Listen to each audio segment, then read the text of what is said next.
Good evening, dear friends. Welcome to our session Sunday Critical Care webinars. So today the topic is acute heart failure or acute decompensated heart failure, as you may call it. So today we have a very eminent speaker with us. Sir was also my teacher at Aiims. Sir was the former professor of cardiology at All India Institute of Medical Sciences, Professor Sundeep Mishra, sir. Now he has joined NIMS University, Rajasthan, Jaipur, and he is the president and vice chancellor there, and also the director of the Institute of Cardiology. Sir has also held the esteemed post of the editor of Indian Heart Journal, and has been a very eminent teacher in Aiims, and of course now. So it will be indeed a pleasure to hear from him. Thank you, sir, and over to you. Thank you, Dr. Tapesh, for calling me here, and welcome everybody to this series of webinars. I do hope it will be useful to you. So, can I share my screen? Yes, please share your screen, sir. Okay. Can you see my screen? Yes, we can see and hear you, sir. Please start. Okay. Full screen, I think. Just make it full screen. I'll make it. Okay.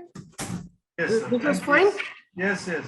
Okay, good. So, friends, what I'm going to discuss today is advanced acute decompensated heart failure, 5 marriages and 2 funerals. So the way I'm going to do it is by clinical cases. So I will basically show you 7 clinical cases that will bring out all the nuances of ADHF or acute decompensated heart failure, and I hope will cover a lot of teaching points and clinical issues that we encounter in these kind of cases. So why do we do this? So we have to understand why I'm talking about cases is because we first need to understand how do we make decisions in our clinics. And now it is well recognized that there is something called recognition prime decision making. So what we are doing in clinics unconsciously is this recognition prime decision making, which means how experts primed with previous knowledge and experience solve complex and high stake problems where there is issue of time. So you sometimes have to take quick decisions. For example, if somebody has got acute MI cardiogenic shock, he might immediately require angioplasty. So you have to take a quick decision whether you are taking him for angioplasty, whether you are thrombolizing, or whether you are doing nothing. So I think that kind of decision requires some time constraint also, and therefore this is recognition prime decision making. Now basically it's a dual process of cognition. We have to understand there are 2 kinds of thinking that are involved. First one is intuitive thinking, which is something what artificial intelligence also does. So it is basically identification of pattern, whether it is a demographic pattern, whether it is a pattern of symptom complex, whether it is a pattern of investigation, or whether it is interrelation between these different patterns. So this kind of thinking takes very little time. It is mostly reflexive, and therefore wherever time is constrained, this kind of thinking is of extreme value. There is another kind of thinking that we often practice that is in difficult cases. And this is a slow, deliberate cognitive process. And the beginners use this to understand. And even experts use it sometimes when they come across with complex patient presentations where the pattern is not fitting completely. So very often we see cases where we cannot make out a distinct pattern, and therefore we are confused whether this is this or that, and you require to go through the differential diagnosis and then make your analysis. So when you start thinking of differential diagnosis, this is the type of analytical type of thinking. In reality, what we do is use both of them. If the pattern fits, then we go for intuitive thinking. But if pattern does not fit, then we identify groups of patterns and do analytically think what pattern is fitting best. So with this, I think I will move forward. What I wanted to tell you was that the more the experience the physician, the better. And I think this is a well-known fact that with experience, you become better in diagnosis. And this is because your intuitive thinking improves and you develop a library of cases in your memory bank. And once you develop this library of cases, and whenever then a pattern matches one of the things in your library in memory bank, you very quickly make a diagnosis, which is not only faster, but also much more accurate. And I think that is the importance of learning by cases, that you build this mental library, even if you have not done that case yourself. So others cases you can see to build your own library. And I think that is the whole point. Now, coming back to ADHF, we know that prevalence of heart failure is about 1 to 2% of all the adults. And particularly if more than 55 years, then prevalence of or incidence of decompensated heart failure becomes 1% per year. And so much so that about 7 per 1,000 persons may require recurrent hospitalizations. So 0.7% basically percentage. So you can see that practically all types of heart failure over a period of time may go into acute decompensated heart failure, and many of them requiring frequent admissions. The problem is that mortality, once that hospitalization with heart failure has happened, the mortality is huge and is actually many cases much worse than most kinds of cancer. So the mortality is 10% within 1 month, about 30% within 1 year, and 42% at 5 years. So which is like worse than many types of even cancers. Interestingly, out of these heart failures, about it is 50-50 divided. 50% are because of reduced ejection fraction, and about bit less than 50% is because of preserved ejection fraction. So why do we do these cases in acute decompensated heart failure? Acute decompensated heart failure is especially useful to look at cases because there are complex interrelation between symptoms, pathophysiology, comorbidity, investigations, ultimately with treatment consequences. So that is why you need to make those patterns which will help you in making a diagnosis, understanding the prognosis, and finally treating your patients. Here, classical learning may fail to bring out these integracies because there is so much interrelation or overlap between these different modalities that a classical learning by textbook may not be that useful, and therefore learning by cases which may be much better. So basically what I'm going to do is, if time permits and if Dr. Tapan allows, I will like to discuss 7 cases which will bring out these intricate interrelationships between various aspects of ADHF. I will show you how intelligent data analysis, analytical thinking leads to development of intuitive thinking by building the memory bank. So what I will do in these cases is analytical thinking. But what I'm hoping is that this goes into your memory bank, which will help you in intuitive thinking when time comes. What I will do throughout the course of presentation is ask critical questions during each and every cases. I will bring out the dilemmas that I faced while I encountered these cases. I will also discuss with you the mistakes that I committed while doing these cases, so that you don't have to commit the same mistakes. And I will keep reinforcing what we learned from each individual case. So the cases that I'm going to deal with or talk about is a classical ADHF case, a case who underwent guideline-directed medical therapy, but still ended up with recurrent ADHF. Third case is identify the cause. Fourth case is a common complication after usual drug treatment, that is developing a hyponatremia. The fifth case will be a case where we intervene with a device, but the device did not help. So that was a CRTD non-responder. Then I will also talk of another type of heart failure, which is not low output failure, but HFpEF, which I said was about 50% of the cases. One of them is high output failure. And finally, one of the most dreaded complications of ADHF, that is development of cardiorenal syndrome. So these are the cases that I'm going to discuss. So coming to the classical case that we see every day, at least we see in our place, this is a 15-year-old girl who presented with class 3 dyspnea a week earlier, progressing to class 4 dyspnea when the patient presented. No history of fever, no history of chest pain. The vitals were a bit low, 90/60 pressure, pulse pressure of the 30.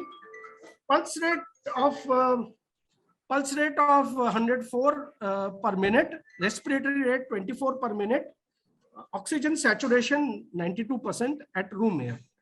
So what we see is a adolescent girl with progressive dyspnea of recent origin, less than 3 weeks, without any fever or wheezing, with some hypotension and some hypoxia. So now the dilemma, of course, is that this girl is in trouble for sure. What we are wondering is what can be cause of this trouble in this particular girl,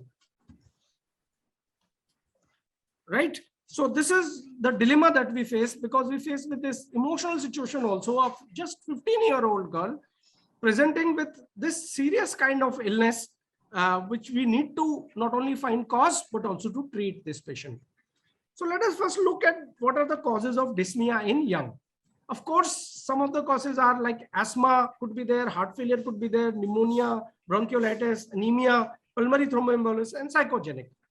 Here, looking at the overall picture, because the hemodynamics are also involved, looks like either it could be heart failure, or it could be even a case of anemia, which is a bit less likely, but heart failure seems most likely because it's a combination of hemodynamic compromise and along with dyspnea. So basically what we analyze is that there is evidence of shock with narrow pulse pressure, tachypnea, slight hypoxemia. So basically, as I said, seems secondary to primary cardiac failure. Pulmonary etiology is unlikely because otherwise pulmonary will be dominating with no hemodynamic compromise at this early stage of pulmonary compromise. So it is most likely cardiac with some involvement of pulmonary. Anemia could be a cause, as I said, but no, we don't find many cases where anemia can lead to shock. So then it also becomes unlikely. So basically, clearly heart failure is a cause, but we still cannot rule out anemia or pulmonary thromboembolism that can be superimposed upon heart failure, or even atypical pneumonia where it does not cause fever, which can be superimposed on heart failure. But heart failure diagnosis seems most likely at this stage. Now looking at cardiovascular examination, first sound present, second sound present, there was a present of third heart sound as well, but no murmur, and bilateral creps are present. So now what, after auscultation or after examination, what we find? Presence of S3, which confirms most likely heart failure. Absence of murmur tells you that probably no rheumatic heart disease. Bilateral creps shows you that patient must be in pulmonary edema. Hemodynamic instability also rules out a pulmonary etiology, and there is no respiratory localization, and second heart sound is not increased, which shows you that it is not pulmonary artery hypertension, which means this is of a very recent onset. It is not a old heart disease from left-sided going into right-sided. So this is a recent onset heart disease. So all these things we can find out with a careful clinical examination. So now to just analyze again what could be cause of heart failure in adolescents. Valve disease unlikely because no murmur. Myocarditis seems very likely because at this age myocarditis can happen, but the only problem is that there is no fever, which generally myocarditis is associated. But remember, 50% of myocarditis have no fever. Congenital heart disease that's characterized also unlikely because there is no murmur. Generally, congenital heart disease at this age will give some murmur. Dilated cardiomyopathy is a possibility. Second possibility, but again, remember it could not be ischemic because of young age, although some other causes can happen in adult. It could not be drug induced because there is no evidence of any drug intake. It could not be rhythm disturbance because there is no rhythm abnormality. It could not be muscle dystrophy because no muscle abnormalities. Also, restrictive heart disease could be ruled out because there is presence of third heart sound. So I think what we are left at this moment is only two possibilities, either myocarditis, most likely possibility, and dilated cardiomyopathy, a atypical type of dilated cardiomyopathy, as a second possibility. And other things, I think we can clearly rule out pericardial disease because of S3, pericardial tamponade also not liking, again because of S3, CCP unlikely, any pericardial disease unlikely because of presence of third heart sound.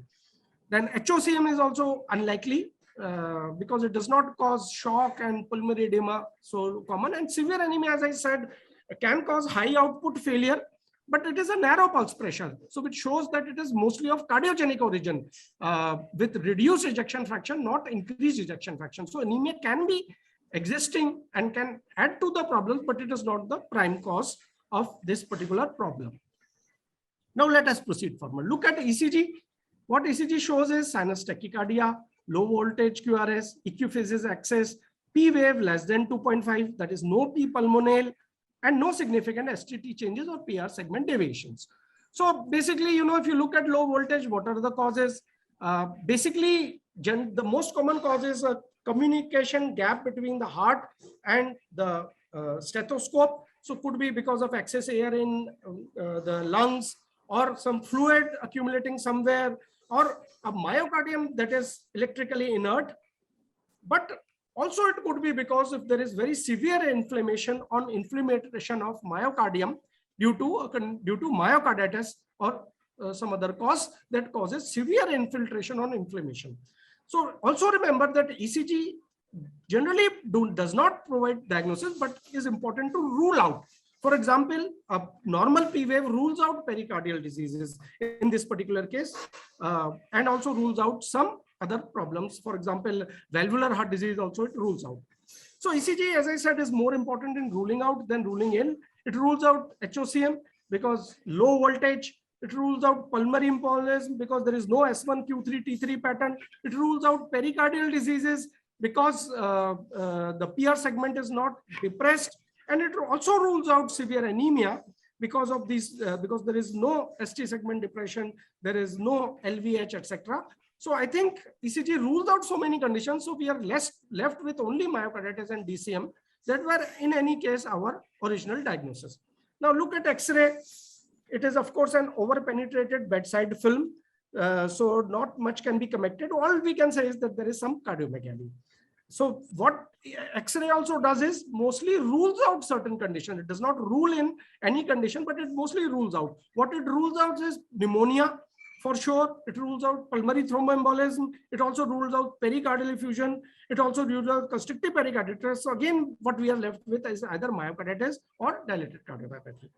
Now let us look at the routine investigations. Hemoglobin is 9. So we can see mild anemia.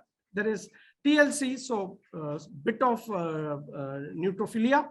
Other things are okay, but sodium, potassium is low. You can see 3. Urea, creatinine are normal, but SGOT, PT are slightly raised. If you look at cardiac specific investigations, troponin is raised. BNP is markedly raised. Pay some attention. It is more than 8,000. So BNP is markedly raised. T3, T4 is also, TSH is also bit raised. So TSH is bit high. So that is another thing, positive finding. Other things are normal. So I think now we can make a diagnosis because the BNP, if you look at among all the data, if you look at BNP, which is so high, it practically confirms the diagnosis of advanced decompensated, acute decompensated heart failure. Mild anemia, as I already discussed, it's really 9 only, and that cannot explain the picture at all. Hypothyroidism is also present, but it is just subclinical because TSH is less than 10. And unless TSH is more than 10, we cannot think of a serious thyroid problem. It could be a component of low T3 syndrome that often happens in heart failure situations. There is also mild hepatic dysfunction, which we see could be because of, maybe if it is myocarditis, could be either viral myocarditis, or it could be because the hemodynamics of blood pressure is slightly reduced. So it could be because of hepatic dysfunction that we see because of hypoperfusion. So now I think we are pretty sure that our diagnosis is ADHF or acute decompensated heart failure. That is most likely. Somebody saying anything? No, nobody saying. Sorry? Please carry on. Okay, so why do I say ADHF? Number 1, progressive dyspnea without chest pain, ruling out coronary artery disease. Hemodynamic compromise out of proportion to respiratory compromise, making it a primary cardiac problem. Third heart sound present, meaning left ventricular failure. Bilateral cracks, meaning pulmonary edema. Cardiomegaly without pulmonary involvement. TLC indicating maybe it is some kind of inflammatory or infectious involvement of the heart. Raised BNP strongly favoring acute decompensated heart failure, and mild hepatic dysfunction could be a component of either congestion or viral myocarditis. So I think at this stage, we can safely rule out pericardial effusion or tamponade for several reasons. We also rule out dilated cardiomyopathy. Why? Because the progress is about 2 weeks. With dilated cardiomyopathy, progress is mostly more than 1 month. So this is a rather rapid progression. There are no ischemic or rhythm changes. There is no history of intake. There is no history of muscle dystrophy. So at this age, in a child with this kind of problem, dilated cardiomyopathy is also practically ruled out. But of course, confirmatory diagnosis is by echocardiography.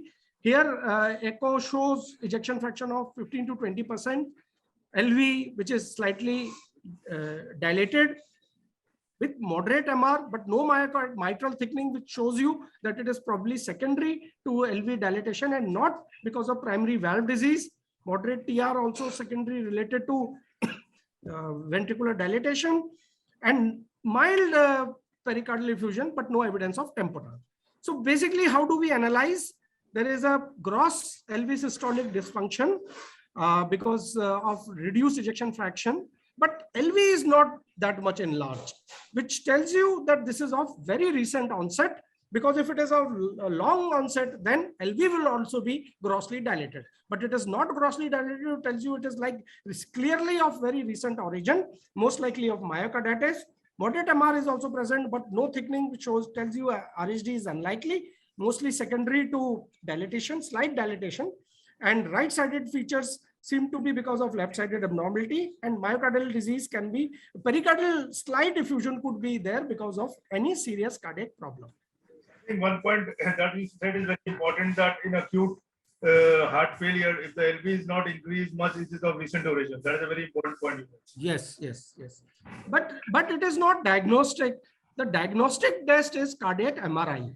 And I think nowadays, with more and more conditions of these kind of complicated cardiac things, cardiac MRI should be the investigation of choice, especially in this kind of setting. And here cardiac MRI tells you that with adenosine, with contrast, tells you that there is some subepicardial scarring, which makes a diagnosis of myocarditis. So MRI is now the gold standard for diagnosis. And for diagnosis of myocarditis, there is a late Louis criteria with about 80% accuracy, and it helps in localization of injured tissue, including edema, hyperemia, and fibrosis, and should be carried out now in all cases before doing endomyocardial biopsy. What MRI shows you here is there is mild LV dilatation, which we could already see with echo as well, but not huge dilation. RV is actually normal in size. There is no evidence of myocardial edema or intramyocardial iron deposition, which can happen in some of the iron storage disorders.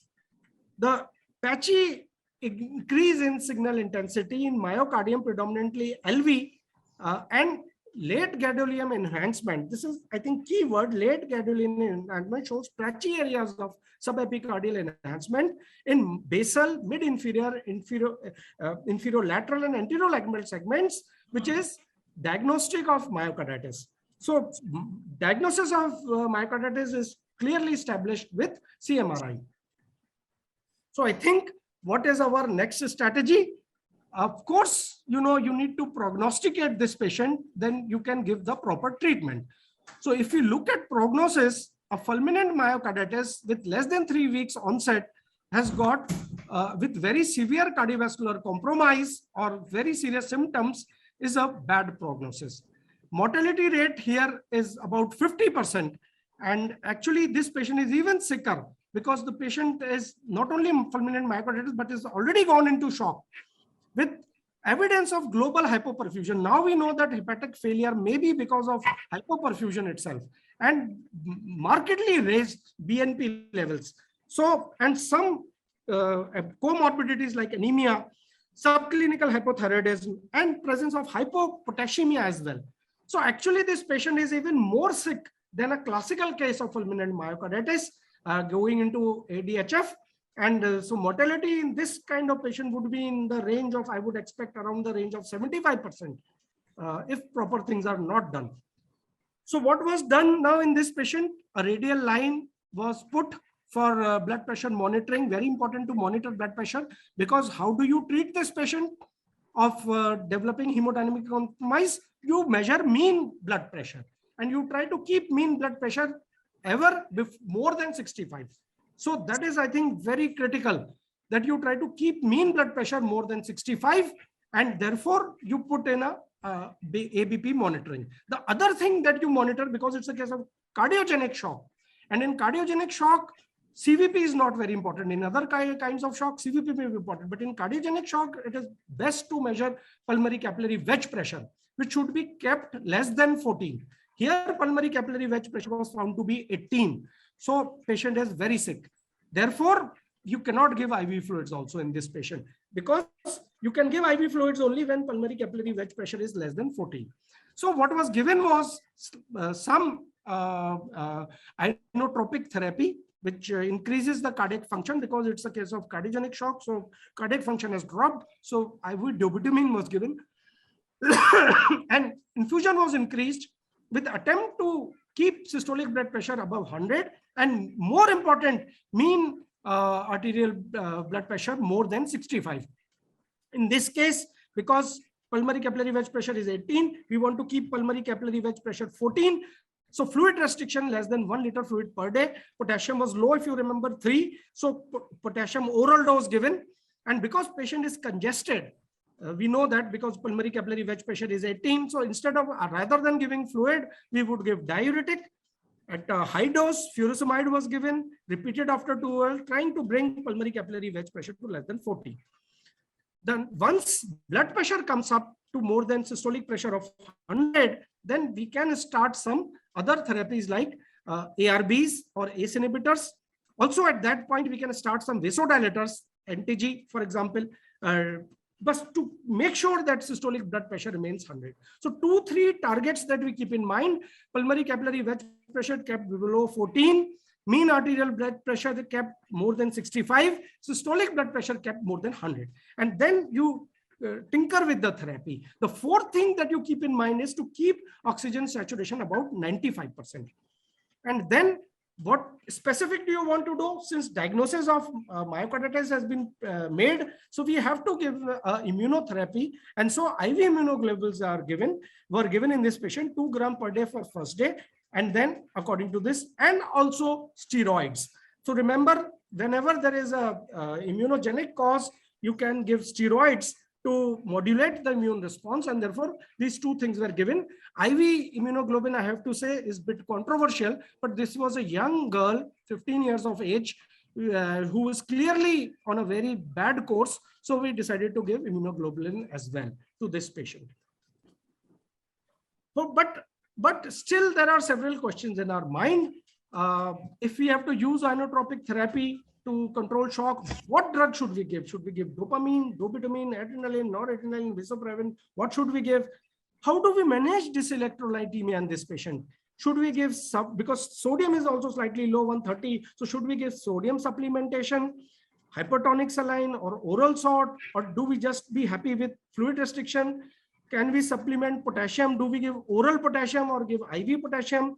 Do we give Vaptans, which are also some of the therapies that you can give in case of dyselectrolytemia? So that is the thing. Then should we support with ventilation? Remember, it is 95% of oxygen saturation. Should we give oxygen by nasal prongs? Should we use non-invasive ventilation, CPAP, BPAP, or full mechanical support? Now, also important questions that come in mind is, should we give a thyroid supplement? Because remember, TSH was high. And how do we treat anemia? Should we give oral hematinics? Should we give erythropoietin analog? Should we give IV iron therapy? Should we give blood transfusion? Then should we undertake any other investigation? We have already done MRI, but do we need any other investigation like AMB, etc.? But I think most important thing that is in our mind is, have we done enough for the patient? Are we on the right track? So as you can see with this case, which we face daily practically in an advanced center, is this kind of picture, and which leads to more questions in mind than answers that we can generate. So as I said, it's a typical case where more questions are there than answers. So I think I will come back to this case a bit later, but I will navigate through other cases so that our understanding improves so that I think we can tackle this case at a later stage. So coming to my second case is one which I talk about this case.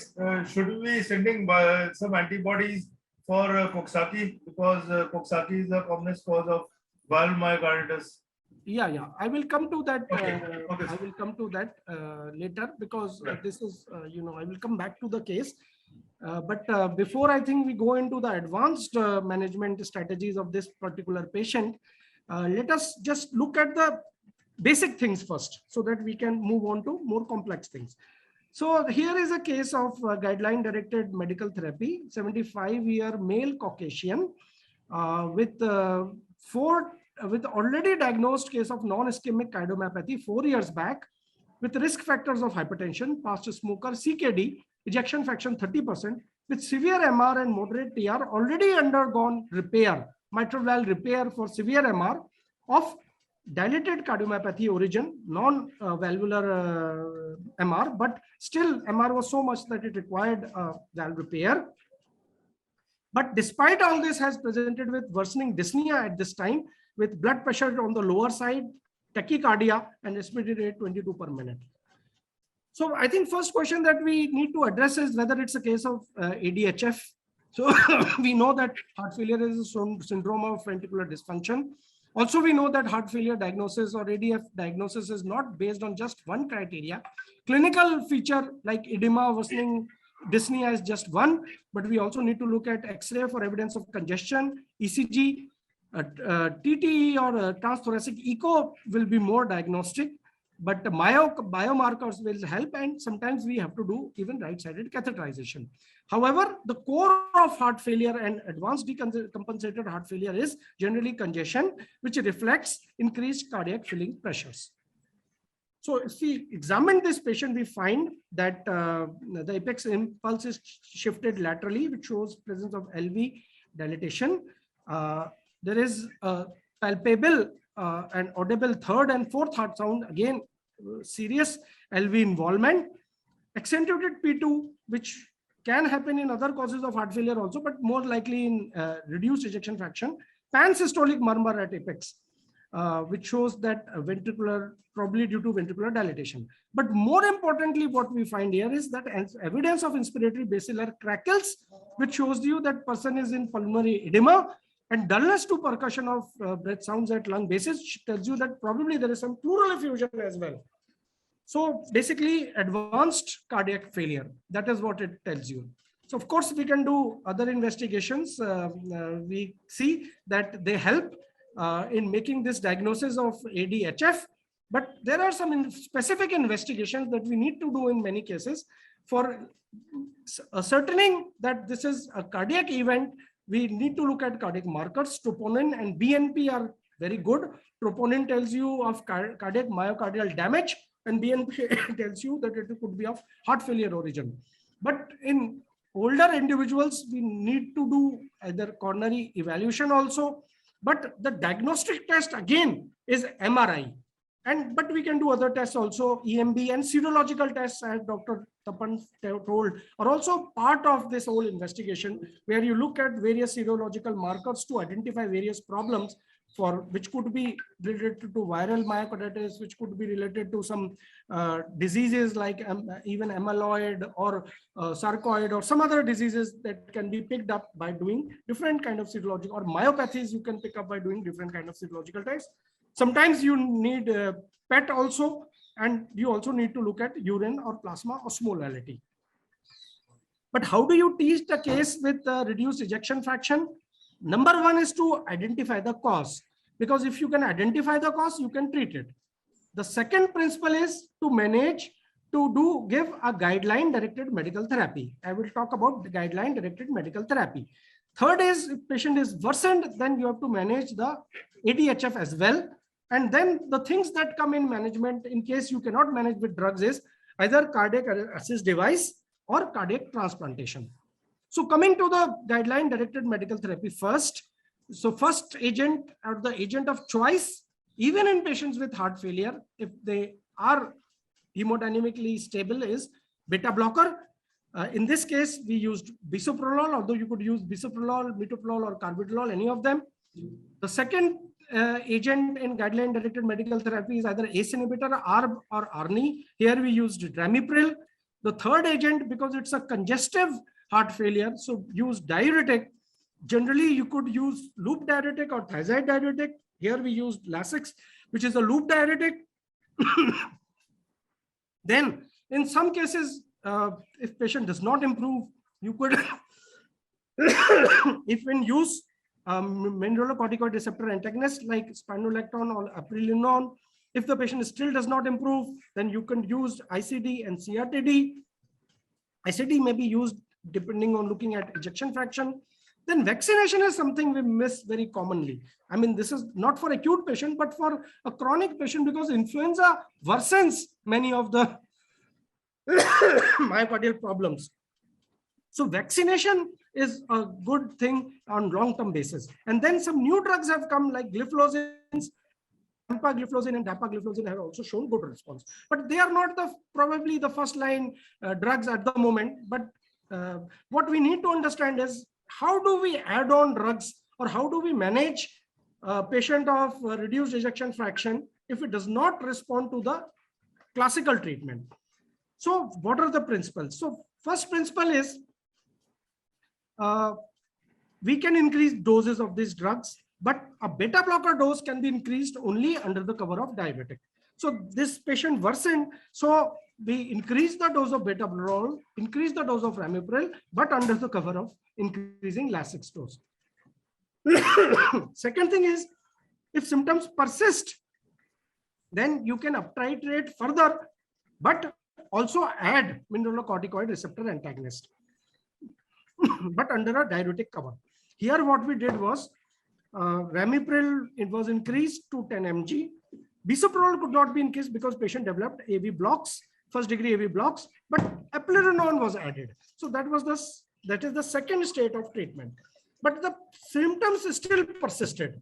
So now in a patient where you have added all these drugs, but symptoms is still persisting, what can you do? So the principle is to follow is that you can now consider giving a mechanical device like CRTD.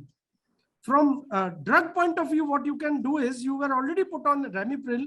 Maybe now you can shift to an ARNI, which would be superior to plain ACE inhibitor. And then, we can look if all the other GDMT can be uptitrated. So in this patient, what we did was ICD can be given if QRS morphology is greater than 150 millisecond and there is presence of LBB. But here it was not like that. So ARNI was started. ACE inhibitor was stopped for 48 hours. Also remember, immediately after ACE inhibitors, don't start ARNI, because there could be cases of severe hypotension. You have to wait for 48 hours before you can actually start ARNI. So that was exactly done, and ARNI 100 milligram was started and increased to 200 milligram. Also, in this patient, dapagliflozin was started 5 milligram, increasing to 10 milligram. But unfortunately, there was another episode of ADHF. So all we did, and we increased the medicines, did everything, but the heart failure still happened and patient required hospitalization. So now the patient has had 3 hospitalizations. We can call this patient as refractory heart failure with 3 hospitalizations with ADHF, with increased pro-BNP despite high dose Lasix. In the 3rd hospitalization, blood pressure was fortunately okay, 120/80. Heart rate was 60. SpO2 was 97%. X-ray, there was evidence of pulmonary edema, but a pro-BNP was 1689, again markedly elevated. Ejection fraction was relatively same with evidence of LV dilatation. And now I think it is a time when all this therapy you have given has not worked. So we need to do something more. And what is that something more? Either you give a cardiac assist device to temporarily bridge till cardiac transplantation can be done. So now this patient is a candidate for cardiac transplantation. For bridging this patient to making him survive till cardiac transplantation, maybe you can give a cardiac assist device. Unfortunately, what happened in this patient was, as often happens in patients in India, that this patient refused cardiac transplantation. So I think that was now a very serious problem. So what to do? So we did something which is a bit interesting. We decided to put a remote monitoring system to measure LA pressure. Remember, LA pressure or pulmonary wedge pressure, if you monitor completely, you can of course do pulmonary capillary wedge in hospital, but once patient gets discharged, you cannot do pulmonary capillary wedge pressure because you take out the Swan-Ganz. So there is a device available where you can monitor the LA pressure and then change the diuretic dose according to what LA pressure shows. So that is exactly what we did. We got it from outside on a compassionate basis, put this device for measuring the LA pressure. And based on the daily measurements, we adjusted the diuretic therapy. And with this, actually, the patient improved markedly. And the quality of life indicators also improved. The diuretic dose was increased or decreased according to LA pressure practically every day in the beginning. Then after in a week or so, it was changed. And dose of spironolactone and furosemide was adjusted and the patient survived. So I think what did we learn from this case? Number one, guideline directed medical therapy is cornerstone for heart failure therapy. Number two, the aim to therapy is to reach the target dose and then initiate another therapy as required. But in ADHF or refractory heart failure, you would recurrent ADHF or refractory heart failure, you would need to consider heart transplantation and in between maybe a cardiac assist device. In case you are unable to do this, then permanently measuring the LA pressure can be a good idea, and it can lead to optimizing diuretic therapy, which happened in this case. So I think what I will do at the end of this case is tell you what should be the algorithm for treatment of ADHF. First is, of course, because patient is in pulmonary edema, prop up the head. Then ventilation, if there is appearance of hypoxemia, if it is less than 90, then you will require ventilation. Morphine, diuretics like furosemide, add and step up ACE inhibitors, ARBs or ARNI, add ARNI as the case may be. Then vasodilators like nitrates can be used if pressure head is there more than 100. To increase contractility, sometimes you could add digoxin, which is not much used now, but most cases you would require a cardiac assist device. And then, of course, very important to identify the cause. In this case, the cause could not be identified, and because it was a progressive heart failure, a ischemic dilated cardiomyopathy kind of situation, and therefore the cause could not be identified and was basically just progression of disease. Therefore, no specific treatment could be attempted. But if you look, if you find kidney failure, then you can do therapy for kidney. If you find a correctable defect like coronary artery disease, you can offer bypass surgery or angioplasty. Valvular lesions, you can offer surgery. Acute MR, you can offer surgery. Ventricular aneurysm, you can do surgery. VSDs, you can do surgery. And ventricular assist device can be used to stabilize. But remember, if you use ECMO, then you cannot use it for long, because problem is that LV pressures keep rising. So you would require another device for LV venting, maybe another assist device. But I think final treatment is cardiac transplantation only.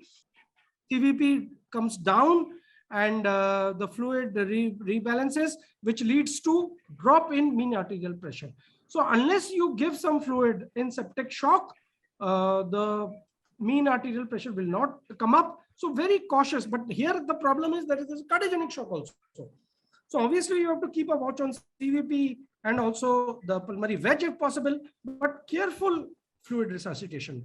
200 ml given first 30 minutes, then 500 ml given first hour, and about 2 liters given in the day one.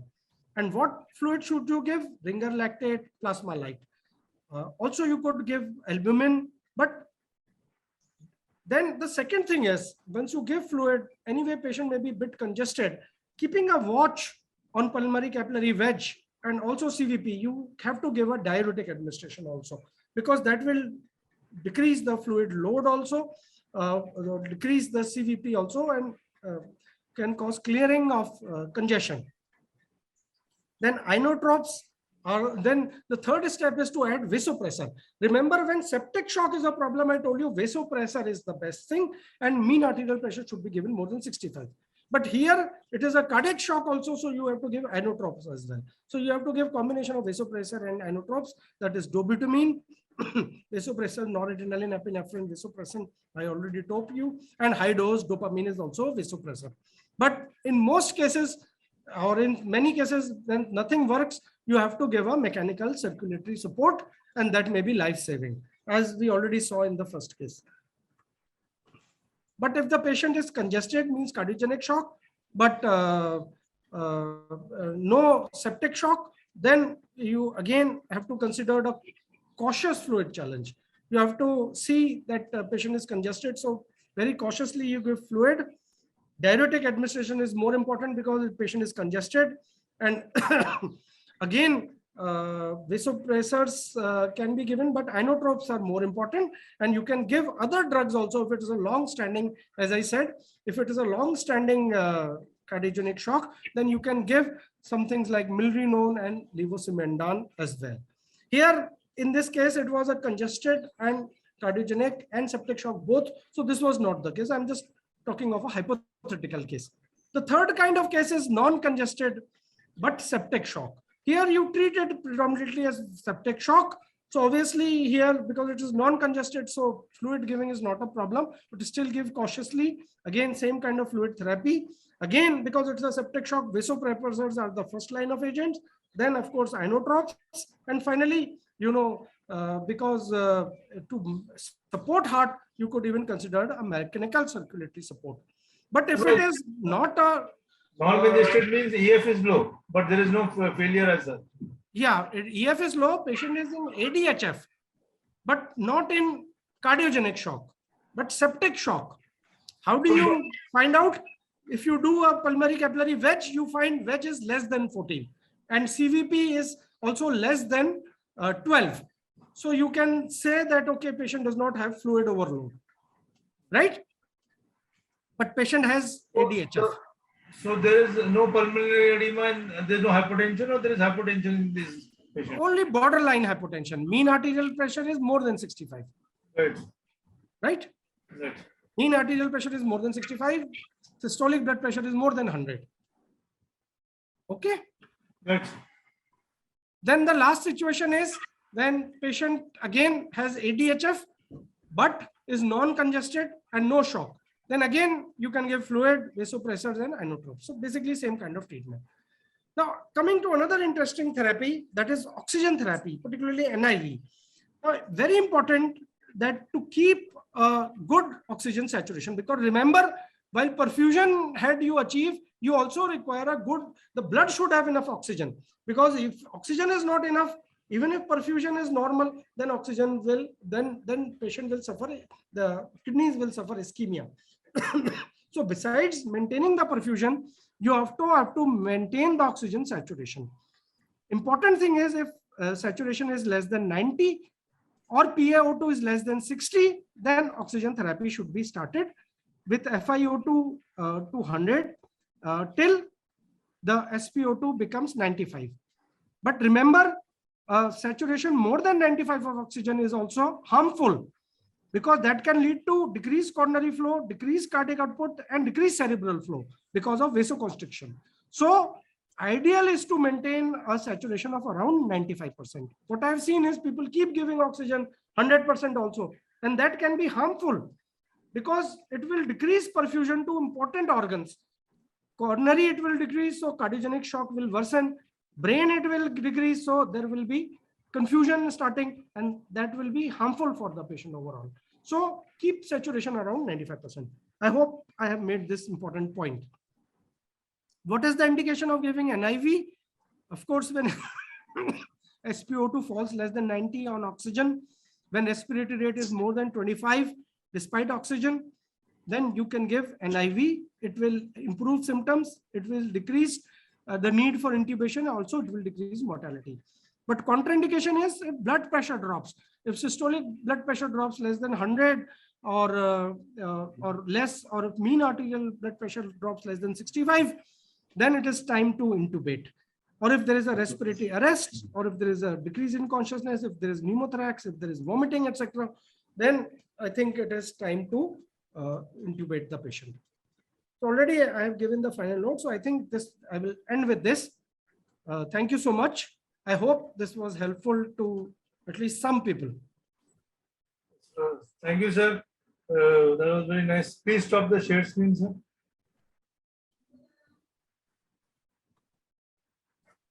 Okay. So very nice cases, sir, and a lot of learning for all of us. So one question came up from the audience. Can we use CRT for LBP? LBP, yes, this is where it is used. With low ejection fraction, if LBP is present, then there is benefit of CRT. So then, what is your, sir, experience with the levosimendan? Where should we be using levosimendan? It is, no, it has come up and some people are using it, but what clearly are the indications or in your experience where it helps? Basically, the thing is that if you require a lot of vasodilatation, and that vasodilatation you are unable to achieve with nitroglycerin, then I think you can add on levosimendan.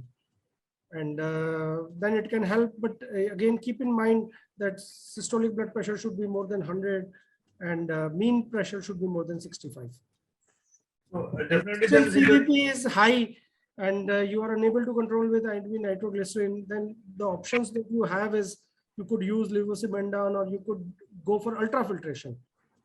Because if you don't have this or you're not experienced with it, then you can use ultrafiltration to remove some of the extra fluid to bring down the CVP. Because remember, the mean arterial blood pressure minus CVP is the perfusion pressure to the kidney. So if CVP is rising, then perfusion pressure to kidney is declining, and then there could be renal failure. So this is a point where you have to, whatever way you do, you have to bring down the CVP. Restrict fluid, give diuretics, give vasodilators. Diuretic, you give first loop diuretic, then you give IV diuretic. Then even if it does not work, then add on another maybe diuretic. Still does not help, then use vasodilators. IV nitroglycerin still does not help. Then the option you have is ultrafiltration or use of levosimendan if you don't want to do ultrafiltration. Yes. So then just one last question. You must be tired also. So in the definition of cardiogenic shock, everywhere they write that the SBP should be less than 90. And if for septic shock, actually, it should be less than 90 for more than 30 minutes with evidence of organ dysfunction. Right, sir. So, exactly. So, but for septic shock, we take it as mean arterial pressure of 65.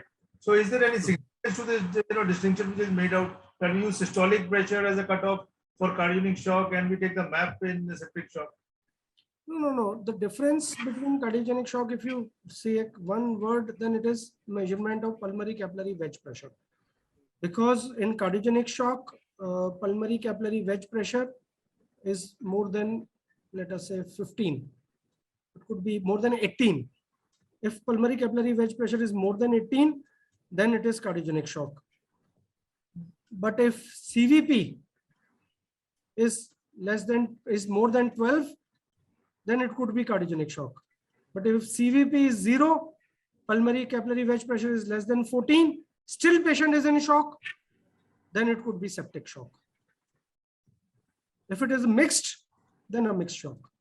So no, we should not make too much out of the fact that we use systolic pressure of 90 for the definition. Systolic pressure can fall because of both. No, I'm just saying that they use systolic, but the definition is systolic pressure less than 90. What for septic shock? No, same for septic shock also, but septic shock also the same thing. It is basically a definition for shock. Okay. Septic shock also pressure less than 90 for more than 30 minutes. This is definition of shock. Right. You have to decide whether it is of cardiogenic origin, or if it is of septic origin, or is it could be because of hypovolemia as well. Right. Okay. Thank you, sir. There are no more questions. Thank you very much. So nice of you. Very nice session. And thank the audience. Thank you very much. Thank you. Thank you.